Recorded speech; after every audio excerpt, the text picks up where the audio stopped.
Now, it doesn't matter if you are currently a college student about to graduate or if you're a seasoned professional. Today in this video, I'm going to be offering advice up that I have actually used to help people, not just my nephew, not just folks that are graduating from college, but also seasoned professionals. I've employed these exact same skills, tips, tricks, strategies to help folks land the roles that they want. Now, let's start with the backstory. My nephew called me up a few weeks ago and he was struggling to update his resume. So he called to ask if I could help him do that. So of course, he's my nephew, right? He's blood. Send over your resume, let me take a look at it, and I'll get back with you. And he sent it right over. My nephew made the exact same mistakes that most people make. I used to make the same mistakes. And so I want to make sure I help you avoid those throughout this video. And this is a great segue to talk about what I hope you walk away from this video with. And that's going to be a few things. Number one, I want you to know your worth. So we're going to talk about how you can determine your worth if you don't know that currently. I'm going to share 3 improvements you can apply today to make your resume more attractive. And then I'm going to share with you how you can nail the interview. And I'm going to do that by showing you a framework that you can use. I still use the same framework today. And then sort of a bonus, I'm going to tell you the story about my nephew and how it came down to what if they offered you, right? What if your dream role, this gig that you wanted, what if they offered you way less than you really think you're worth or you feel like you should get paid? What should you do? We'll talk about that. Hi, my name is Chad Burrows, and I have spent the last few decades working across multiple Fortune 500 industries. But beyond the corporate world, I am passionate about helping people grow. So if you want practical tips and strategies to help you grow professionally and earn more doing what you love, you're in the right place. So be sure to tap out on that subscribe button below. After all, it is free. Now, one of the most complicated things to figure out is what are you worth, especially if you don't have any experience in the workforce. Now, if you're a seasoned professional, you've been through the ringer a bit, you kind of know what you're worth, right? You've been through a lot of interviews, you know what the market's going to pay you. If you're a graduate though, you have no idea. But this is the same problem my nephew had. Let me show you how to figure out what you're worth based on the area you live or the area you're searching for a job in. And we're going to use LinkedIn to do this. All right, so now we're in LinkedIn, and this is what we're going to use to sort of do a job search. So what I like to do is just go in, it's my home page, I'll just click jobs. So let's go over the parameters really quickly. So obviously you want to type in like the role you're looking for here, the area or location that you are looking for that role in. You can put United States, you can put Virginia, California, North Dakota, Texas, whatever you want to put here. But if you look at the United States, obviously it's going to look across the entire USA. You can put date posted, and they have a few examples here or a few parameters here, radio buttons that you can click. And then experience level. Now for my nephew, obviously I put entry level or associate. And then you can even put salary in for the ones that have salary. And you can see they have some for 40,000, 60,000. Company, remote, all these different filters or different parameters that you can set. And then you can just search and it'll give you the results. And across the United States, for what we put in, a design engineer, entry level or associate position, you have 1,703 jobs across the United States. If you wanted to get more specific and say, well, let's look at Texas. They have 185 results. What about a smaller town like maybe, let's see, Greenville, South Carolina? We'll say, let's see 22 results. So you can see I'm starting to narrow this down a bit. And you might even find that when you go into that narrow of a parameter that you don't even find any role really, that would fit what you want. But it is a way that you can quickly search jobs and what those roles are paying. So really quickly, if we open it back up, the United States as a whole, again, 1,700 jobs for design engineer at that experience level. What you can do is you can start looking at what those roles are paying. So across the states, you try to find right here, they're paying 35 to 55 an hour. I don't know what it is, civil design engineer. Let's go down to maybe physical design engineer. Let's see what they're paying. Sometimes they don't have the salary. I don't see it, but the salary is $60K, 368 results. Design engineer, senior PNC, designer, mechanical design engineer, 80 to 93,000.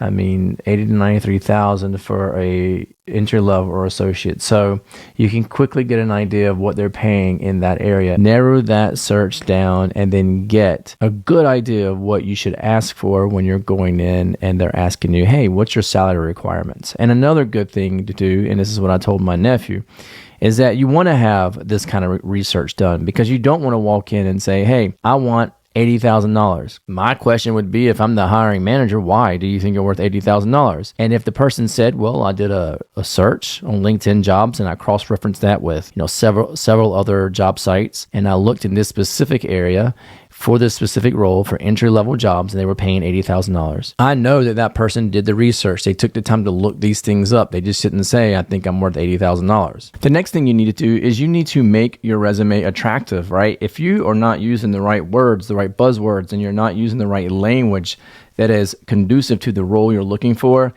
it's going to fall on deaf ears. And remember, a lot of the times what you're trying to do is hit these buzzwords, because if you're a new graduate, you might be going through some resume tracking system where they go through and look for these buzzwords or look for these keywords that they're pulling out to see if you are actually qualified for the role they're hiring for. So it's important to understand these buzzwords. It's also very important to understand how to make your resume attractive. And so I want to share a few ways to do that now. One is something that I call value-based metrics. And that is, you don't just talk about, I led a team of 20 people, I led a team of 100 people, I had 5 departments reporting to me, whatever it is, right? Global leader of sales. It doesn't matter. It does matter that you're global leader of sales. Of course that matters. But they want to know, people that are hiring you, hiring managers, recruiters, they want to know, what did you actually deliver when you were in that role?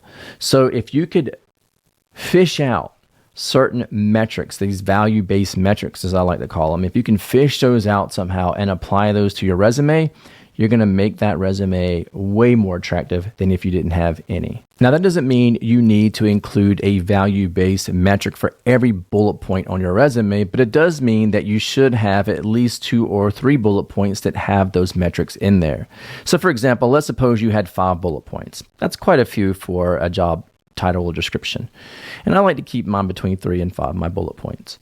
Well, if you have 5 bullet points, at least 3 of those should have some value-based metric. For example, instead of saying I led a team to improve efficiency, you might want to say improved efficiency by 15%, saving $30,000 annually. You see how that value-based metric shows that you actually delivered something and what you delivered? The tools and methods that you use to get there aren't quite as important as what you delivered. Now, we're going to talk about how you connect this metric to your entire story if you get the interview. And so you can elaborate in the interview, but we'll talk about that later when we get to that step. The next thing you want to make sure you do on your resume is use action-oriented verbs. Using words like delivered, streamlined, launched, reduced. These are words that show action, that it means you did something, right? Now, following that up with a metric-based improvement or some metric-based value that you've delivered, you've got a powerful resume, and you're making that resume way more attractive than it was before. Now, the third thing to make your resume a little more attractive is to, at least in one bullet point, have like an award or a highlight or an achievement or something that you did in that role that led to something special. And usually that's going to be an award, or maybe even you were nominated for an award, but you didn't win. And sometimes that's even important, right? If you have a company with 40,000 employees, I have one of these on my resume even, where I was nominated for a supply chain award, but I didn't win, right? But out of, I forget how many thousands of people, we were like one of 10 teams. That's pretty significant, I think, and I did include it as a bullet point on my resume. It's just a highlight showing that, hey, in addition to all of these things I've delivered, I've made big enough of an impact in that role at that business that I was nominated or either I won an award. Sometimes I'll get resumes that are 5 pages long, and I'm telling you, don't do that. No one's going to read your 5-page resume. You want to stick to the highlights, right? And so you have to challenge yourself to really pick out the ones that make the biggest difference for the role you're trying to apply for, the role you're trying to land. Now I want to share with you a framework to help you nail the interview. And this framework I've been using for years. I teach it in one of my resume courses, and I also help my nephew with this and had him practice this method, this framework as well. And it's called the STAR method. And it stands for situation, task, action, results. It's a very simple framework to follow when you're in an interview, and you want to make sure you practice, right? So you want to make sure you pull out your resume, you look through your bullet points, and you pick out at least 1 or 2 stories for each role that you had, because surely you're going to get asked about those metrics that you improved, right? That money you saved, and they're going to say, tell me that story. And so you want to make sure you have a story, and every story should follow a framework. And the framework I like to use again is the STAR method, STAR. So for example, let's say you increase sales for a region. It doesn't really matter. Let's just say that's what you did. You increased sales in a region. And they may ask you, well, how did you do that? Think of the situation. Well, maybe the situation was that sales had decreased 3 months in a row. So everyone's scrambling around trying to figure out how are they going to increase sales. So you were tasked with either finding new markets, which you knew you had to do because you had exhausted, your company knew you had exhausted the markets you were in. So you had to find new markets or a product, right? A new product to solve some problem. The actions you took were that you went out and gathered VOC in the new markets, right? The new markets that you were tasked with researching, and you found that there was a minimal viable product that you could release rather quickly, obviously, because it's a minimal viable product. You could release quickly into the market that would solve the problems that those new markets were having. Maybe it was a piggyback on an existing product. Whatever it is, we're making this up, right? But that was the actions that you took to get the results of increased sales. Now, on your resume, you had I increased sales from X thousands of dollars to Y millions of dollars, right? But that's the results. Now you're coming back and you're telling the story. The situation was our sales had decreased for 3 months. Task was I had to look at new markets or new products. And the actions were that I went out and gathered VOC, voice of the customer, and found out that, you know what?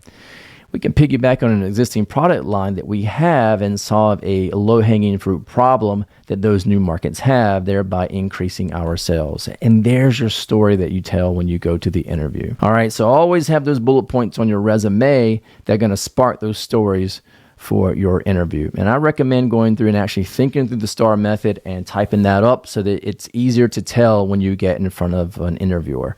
Because I'm telling you, when somebody's interviewing you, your mind goes blank sometimes. When you do this, it's very memorable, right? Interviewers are they're interviewing a lot of people at one time. Having sat on both sides of the interview table, I am very familiar with the process. And a lot of times you could be interviewing, 5, 6 candidates a day sometimes. As an interviewee, I want to stand out, right? So I want to make sure I've got some really good stories that are going to stand out that fit the role I'm applying for. Now, what happens if you're a new graduate? I'm talking to new graduates only. If you are offered a role that you really want, but they don't offer you the money you think you're worth. In today's world, it seems like people are saying, know your worth, right? And get what you're worth. But you're a new graduate. And I got to tell you, I work in a world of value add and non-value add, where the definitions are pretty strict. And by definition, I'm non-value add in a business, right? Because value add, the only value add people really in a business, doesn't mean you don't have value in a business, right? I have value. But the only value add people in the business are the folks building the product, the folks that are changing the thing that's happening, whether it's service or, industry, manufacturing. So, if you're in a sales business, the folks that are out selling, those people are adding the value, right? They're out in the field, they're doing the sales. If you're a sales manager, maybe not so much. Just like in operations and manufacturing, the person putting the widget together is the person that adds the value. The manager, the production manager, not considered value add by definition in the world I'm in. Now, when you think about a new graduate, I want you to think in those same terms. You really don't have any value yet. I mean, it's going to be tough for you to pull out these value-based metrics I talked about. It's possible if you've had interns and things like that. But I don't want you going out with this mindset. And this is what I would tell my kids, and it's certainly what I told my nephew, and that's why I feel comfortable saying it. I would just say it to anyone that I cared about. And that is, you shouldn't go out into the job market with zero experience thinking you should earn $100,000 a year with most degrees, right? That's just not going to happen. It's just not going to happen, right? You've got to prove your value. Now, my nephew, he had an opportunity. He wanted to be a design engineer, and he did not have design engineering experience. He had an engineering degree that he was graduating with. And so I said, well, listen, that's where you want to be. You want to be a design engineer. That's what I want to be. Great.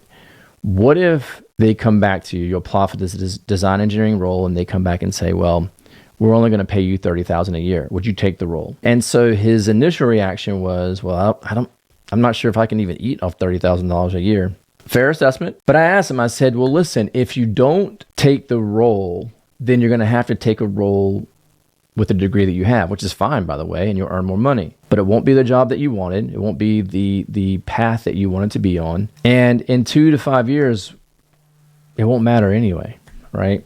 $30,000 won't matter anyway. So he asked what I would do. And I was like, I would take the $30K. I would take the $30,000 a year. If it was my first role and I wanted to be a design engineer, Why would I do that? Well, I would do that because, and this is what I told my nephew.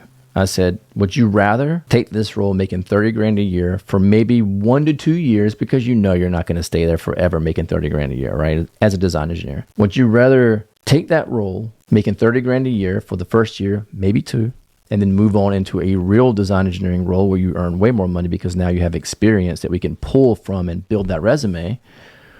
Or would you rather go back to school for 2 more years and pay an additional 30, 60K per year, or 30K a year, 60K total, to get the design engineering degree? And to me, it's a no-brainer. I'm going to get paid 30 grand a year while I learned and work in the field, because let's be honest, you learn way more in the field when you're actually doing the job than you do in school. Now, the good news is my nephew did get the role that he was looking for as a design engineer. Very proud of him. But I told him, he called me a few days later and he was like, I just wanted to tell you that I got the role that I was going for. And I wanted to thank you and all this jazz. And I was like, listen, I'm very proud of you, but I'm not proud of you for getting the job, right? I'm proud of you for what you've learned through this process. And it reminded me of Jim Rohn. And Jim Rohn said that success is not to be pursued.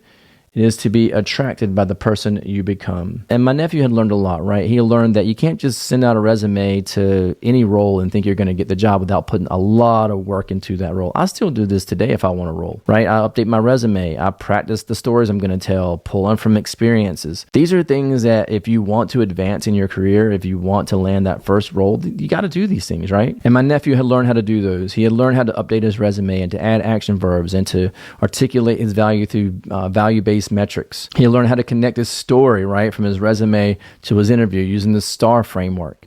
All the things I've just talked about. Putting all that together, he did land the role. Like I said before, don't forget to like, share, and subscribe to the channel. It's free. Share the video with any new graduate or someone that's stuck in their career. Maybe this video will help them. Thanks for watching this video. Make sure you keep improving, and I will see you in the next video.